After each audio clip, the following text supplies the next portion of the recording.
Mi nombre es Germán Céspedes, soy profesor del área de factor humano y el día de hoy vamos a reflexionar sobre la interdependencia en los equipos. Las organizaciones cada vez más han utilizado o están utilizando el equipo como unidad fundamental de trabajo.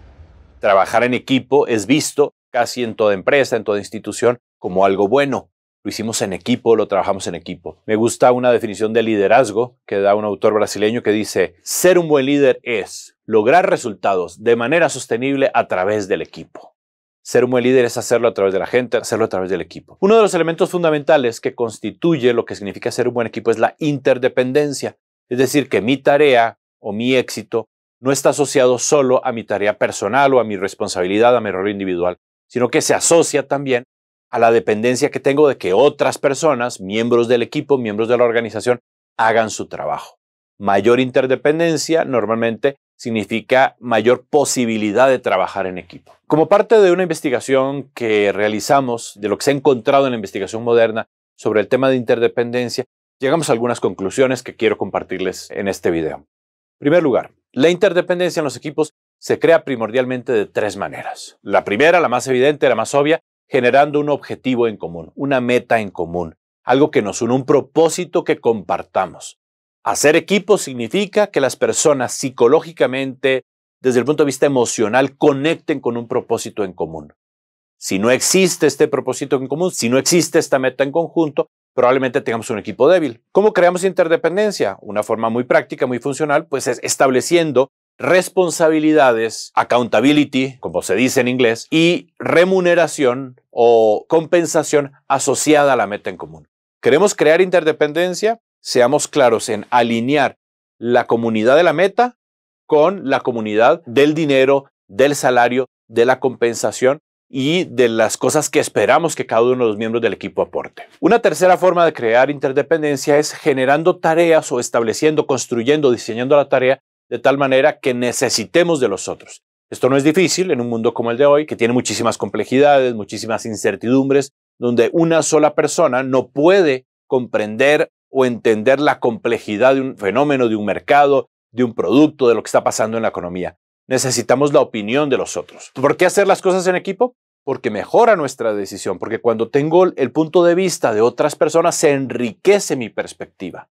Entonces también la interdependencia se crea cuando para ser exitoso necesito de los otros. La interdependencia había sido entendido en la literatura de equipos como algo que era predefinido desde los jefes que diseñaban o que creaban el equipo. Es algo que quien diseñaba el equipo decía: ustedes se van a comportar así, ustedes van a hacer la tarea de esta manera, esta va a ser su compensación, así van a tener interdependencia unos de otros.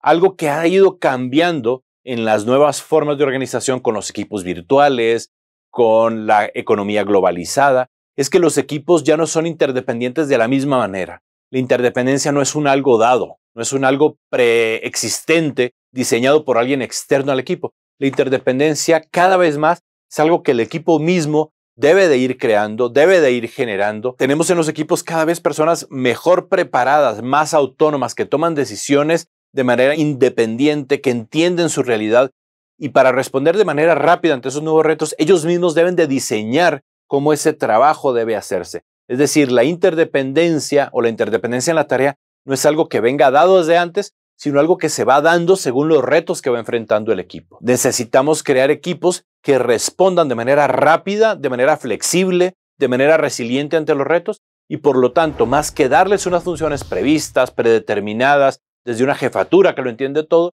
se trata ahora de estructuras autónomas que se mueven dentro de sí mismas, que comprenden, que dialogan, que rehacen su tarea. Ya no se trata de un equipo limitado a un grupo de personas perfectamente bien definido. Se trata ahora de estructuras que llaman o que solicitan la ayuda quizá de alguien cuando necesitan entender una nueva realidad y luego deja de ser esa persona parte del equipo.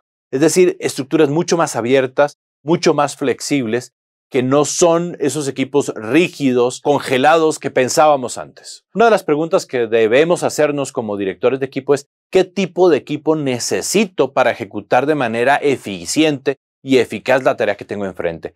No siempre será un equipo de dobles de tenis, donde todos podemos tomar el volante en determinado momento. No siempre será un equipo de béisbol, donde cada quien tiene un rol convencional. Pienso ahora, por ejemplo, en una operación donde el anestesiólogo tiene un rol, la enfermera tiene otro rol y el cirujano tiene otro rol.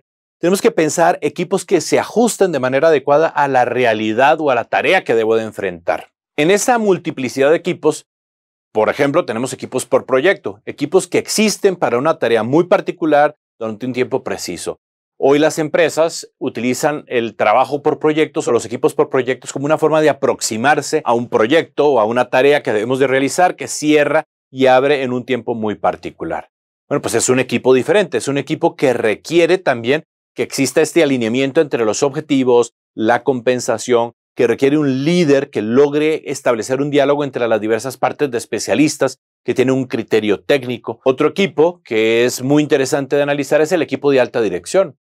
Depende de la empresa, depende de la diversificación del negocio, depende del perfil, del tamaño, de la extensión incluso geográfica de la organización. Los equipos de alta dirección tienen particularidades muy propias. Suelen ser personas que tienen perspectivas. El director financiero tiene una perspectiva particular. El director de mercadeo, de comercialización, tiene otra perspectiva. El director de operaciones tiene otra perspectiva. Y cada uno de ellos lucha por mantener los indicadores que corresponden a su propio departamento. Por lo tanto, la coordinación del equipo de alta dirección es un aspecto fundamental del director general. En ese sentido, quisiera dar dos consejos o dos cosas que la literatura ha encontrado que son fundamentales en el rol de quien dirige un equipo y particularmente de la dirección del director general dirigiendo el equipo de alta dirección. 1. Es responsabilidad del director general generar los mecanismos para que los miembros del equipo de alta dirección traigan a la mesa la información necesaria que optimice la buena decisión.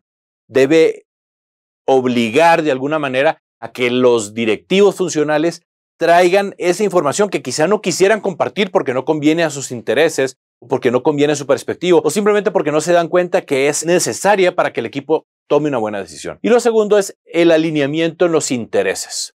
El director general muchas veces debe también tomar la batuta y establecer mecanismos de control que permitan optimizar la decisión que beneficia a la empresa, que no es necesariamente la decisión que beneficia al director comercial o al director financiero o al director de operaciones.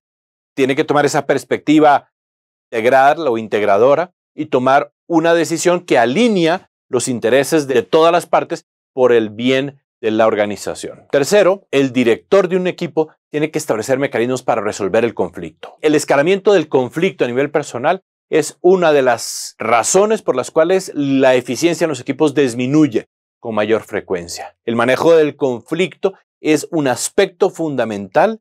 Es un proceso fundamental en la creación de equipos eficaces. El conflicto existirá o existe siempre. Somos personas, tenemos puntos de vista diferentes, tenemos personalidades diversas y es por lo tanto muy importante que el director general, a la vez que formula o que forja o que empuja a que las diversas partes se reten a sí mismas para generar mejores ideas, también logre que ese conflicto no se lleve a un tema personal, que las decisiones se tomen oportunamente y que exista avance en las decisiones y en la ejecución de los proyectos que se están ejecutando.